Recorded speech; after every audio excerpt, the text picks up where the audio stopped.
Hey, what up, people? How y'all doing today? It's a not nice and hot day today in Texas, to say the least.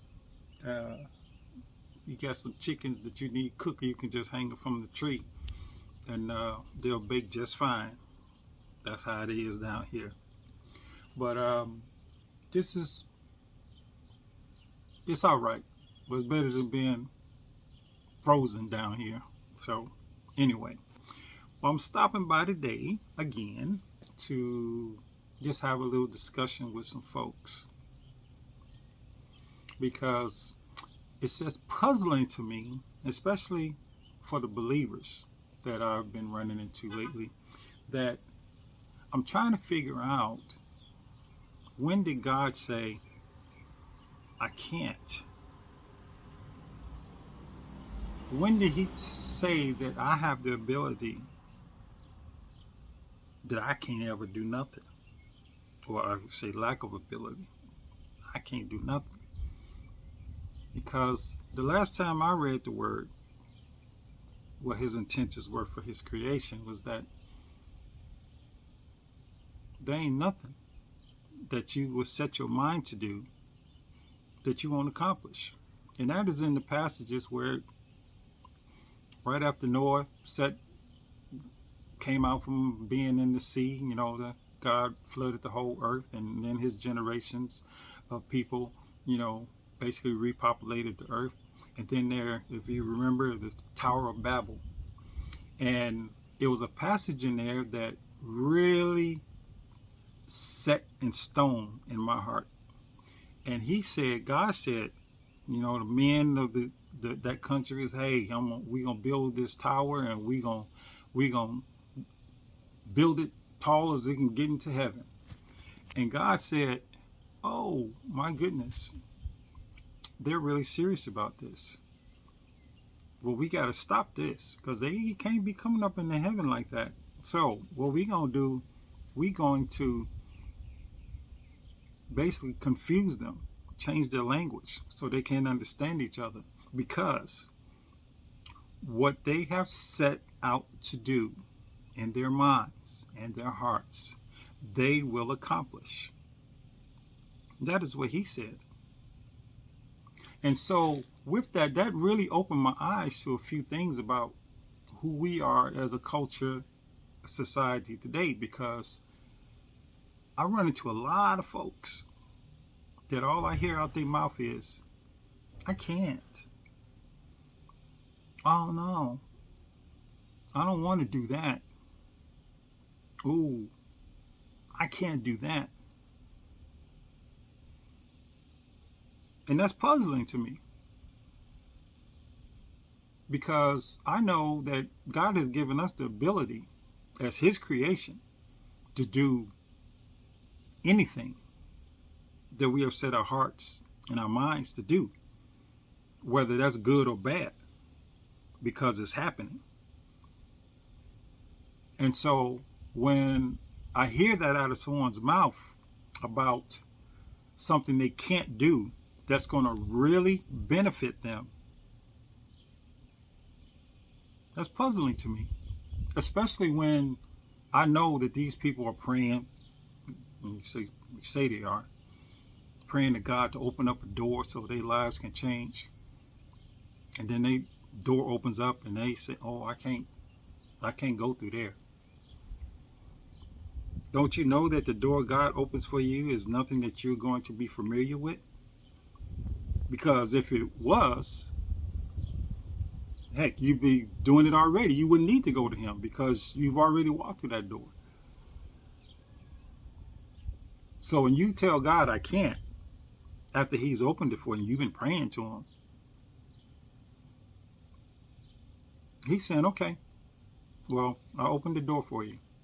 No man can shut it, but I opened the door for you. So your life will change when you walk through it, when you decide to change your mindset and you walk through it.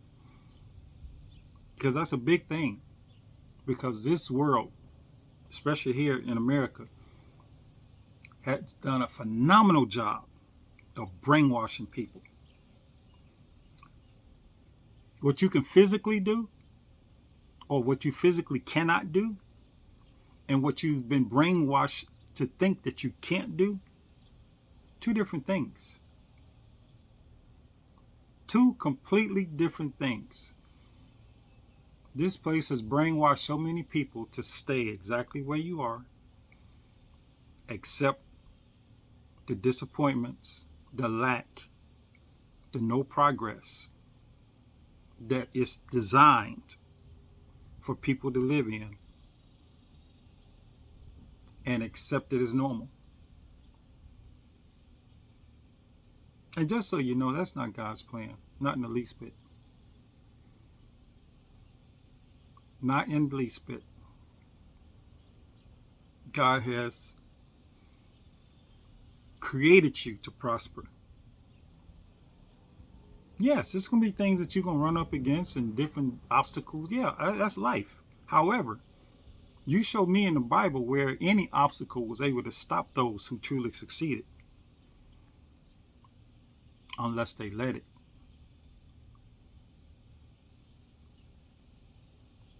Are you letting your situation, other people, things, the weather, your job, the system, are you letting those things stop you from accomplishing what God said you can have?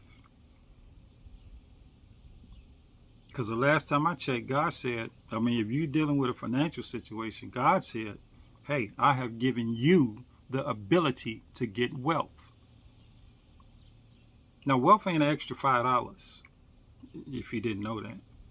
It's not even an extra $1,000. It's not even $100,000. And to be quite honest, it's not even $1 million. Wealth is something that you would never run out of, used correctly. Wealth is something that your children and your children's children should be experiencing because you have set it forth. That's what wealth is. So just because your grandparents, your parents, and now you never accepted that, don't mean it's not true. Don't mean it's not true at all. So you need to change your mindset. You need to choose what you're going to believe and who you're going to believe. Because that is going to be the difference between you getting out of your situation, your financial situation, or lack thereof. Your health situation as well. That's going to be another story, because that's going to be another one. Because a lot of folks need to hear some things about how they are treating their bodies. But this here, you need to change your mindsets if you ever to expect change, a better life, something to leave to your children.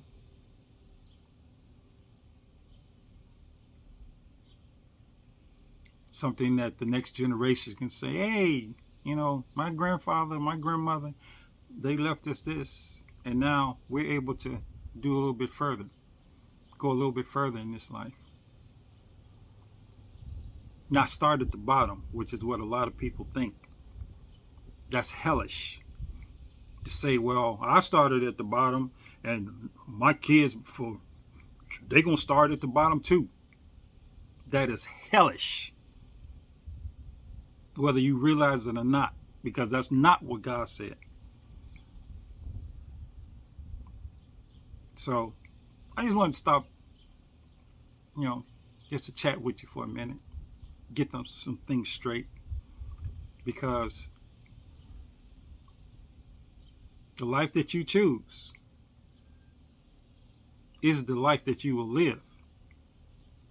Don't blame nobody else, because it's your choice.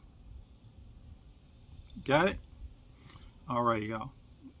Talk to y'all later on the next side show. Have a good one. Bye.